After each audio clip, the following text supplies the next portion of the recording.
एक घने जंगल में मोटू नाम का एक खरगोश रहता था। वह बहुत तेज दौड़ता था और अपने तेज भागने पर बहुत घमंड करता था।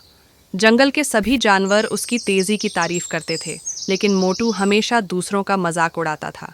एक दिन उसने जंगल में रहने वाले कछुए टिम्मी को देखकर हंसते हुए कहा,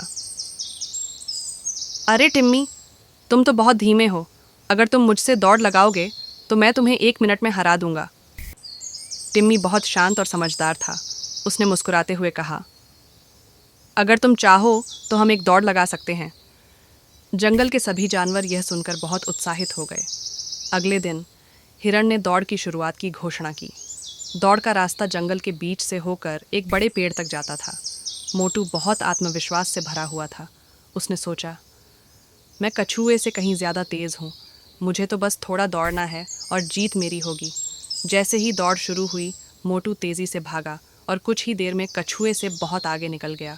रास्ते में उसने सोचा, टिम्मी तो अभी बहुत पीछे है, क्यों ना मैं थोड़ी देर आराम कर लूँ। वह एक बड़े पत्थर के पास बैठा और धीरे धीरे आंखें बंद कर लीं। कुछ ही मिनटों में वह गहरी नींद में सो गया। दूसरी ओर टिम्मी बिना रुके धीरे धीरे चलता रहा। वह जानता था कि अगर वह लगातार चलता रहा तो ज़रूर जीत जाएगा। उसने बिना रुके अपने कदम बढ़ाए और धीरे धीरे उस बड़े पेड़ के करीब पहुंच गया। जब मोटू की आंख खुली तो उसने देखा कि सूरज काफ़ी ऊपर आ चुका था। उसने जल्दी से दौड़ लगाई, लेकिन बहुत देर हो चुकी थी। टिम्मी पहले ही फिनिश लाइन पार कर चुका था। सभी जानवर तालियां बजाने लगे और बोले, टिम्मी जीत गया, मेहनत और धैर्य की जीत हुई। मोटू शर्मिंदा हो गया और बोला, मुझे समझ आ गया कि घमंड करना गलत है। असली जीत मेहनत और लगन से मिलती है।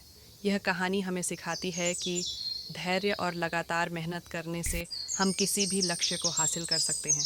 घमंड और लापरवाही हमें हार की ओर ले जाते हैं।